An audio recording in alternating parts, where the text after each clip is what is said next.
नमस्कार, आप देख रहे हैं सिटी पोस्ट लाइव। मैं हूं सृष्टि राज।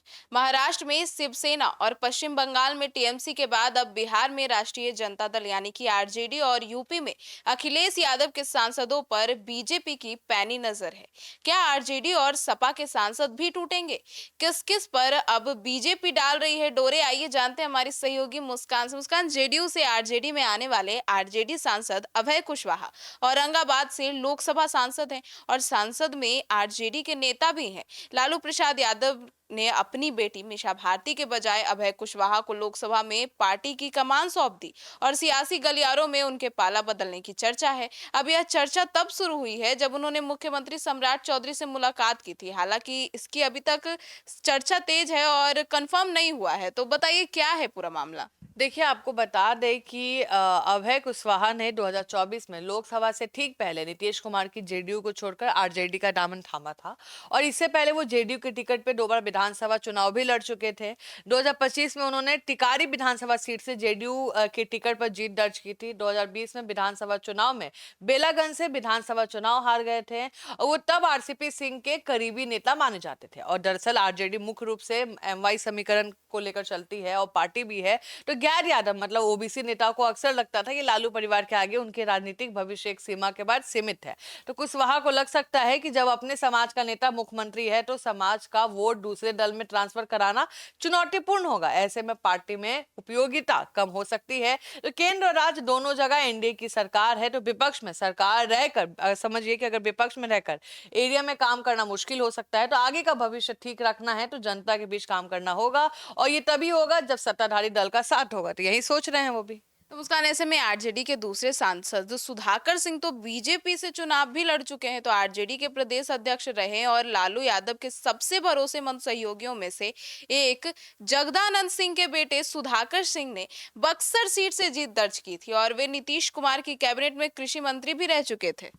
देखिए, सही बात है, जहां से उन्होंने बगावती तेवर अपनाकर इस्तीफा दिया था तो सियासी गलियारों में चर्चा माना जा रहा है कि उन्होंने पाला बदल सकते हैं, लेकिन अभी भी सिर्फ चर्चा है, ठोस कुछ भी नहीं है। राजपूत समुदायों में कहीं ना कहीं आने वाले सुधाकर सिंह पार्टी में समाज के बड़े नेता हैं। नीतीश कुमार की सरकार में मंत्री रहते हुए भी अपनी ही सरकार की नीतियों पर कहीं ना कहीं खुलकर हमला बोला है उन्होंने। और कारण युवाओं और किसानों के बीच उनकी छवि एक ईमानदार बागी की बनी है, ईमानदार बागी की बनी है। तो कहीं ना कहीं उनको मेंटेन करना पड़ता है। तो मुस्कान, ऐसे में सुधाकर सिंह के पिता जो जीवन भर आरजेडी के साथ रहे, फिर क्यों पाला बदलेंगे? देखिए, सुधाकर सिंह का भाजपा से पुराना संबंध है। वो 2010 में विधानसभा चुनाव में बीजेपी के टिकट पर रामगढ़ विधानसभा सीट से चुनाव लड़े थे, तीसरे नंबर पे थे। तब सुधाकर के खिलाफ उनके पिता जगदानंद ही प्रचार किया था। अब सुधाकर सिंह पर बिहार के बहुचर्चित चावल घोटाले का आरोप है।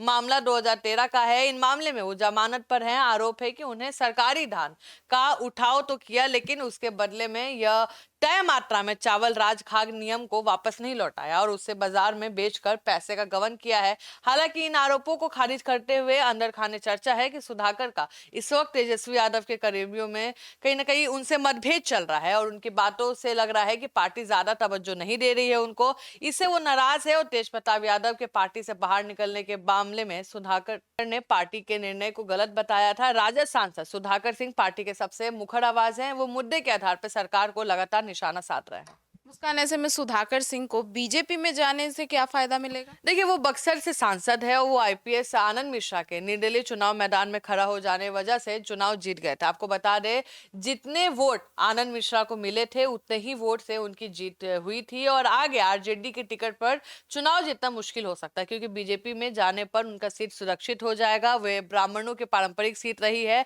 लेकिन अगर सुधाकर बीजेपी के साथ आ गए तो उन्हें ये सीट से दोबारा चुनाव लड़ने का मौका मिल सकता है। बक्सर जिले में अभी से बीजेपी की जो तैयारी दिखाई दे रही है उससे साफ है कि इस बार ब्राह्मणों की जगह राजपूत को सीट देने की तैयारी कर रही है। जी, तो मगर अगर ये दो सांसद बीजेपी के साथ चले गए तो आरजेडी के पास केवल दो सांसद बचेंगे। देखिए, लालू यादव की बड़ी बेटी मीसा भारती और सुरेंद्र यादव आरजेडी नहीं छोड़ेंगे। मीसा पाटलिपुत्रा से सांसद है। लालू प्रसाद यादव की सबसे बड़ी बेटी मीसा भारती लगातार 2 बार हारने के बाद आखिरकार बीजेपी के कद्दावर नेता राम कृपाल यादव को हराकर इस सीट पर कब्जा लिया है और इसके पाला बदलने की कोई संभावना नहीं है और ना ही चर्चा है। सुरेंद्र प्रसाद यादव जहानाबाद से सांसद है, मगध क्षेत्र के बेहद कद्दावर और दबंग नेता माने जाते हैं। वो बिहार सरकार में मंत्री और 7 बार विधायक रह चुके हैं। जहानाबाद और गया के इलाकों में यादव मतदाता और आरजेडी के कैडर पे उनका एक छात्र प्रभाव है। और आपको बता दें कि संगठनात्मक रूप से वे बेहद मजबूत जमीनी नेता माने जाते हैं। वो पिछले 3 दशकों से लालू यादव के सबसे वफादार सिपाही सलाहकारों में से एक माने जाते हैं और उनका पाला बदलने की संभावना भी कम है।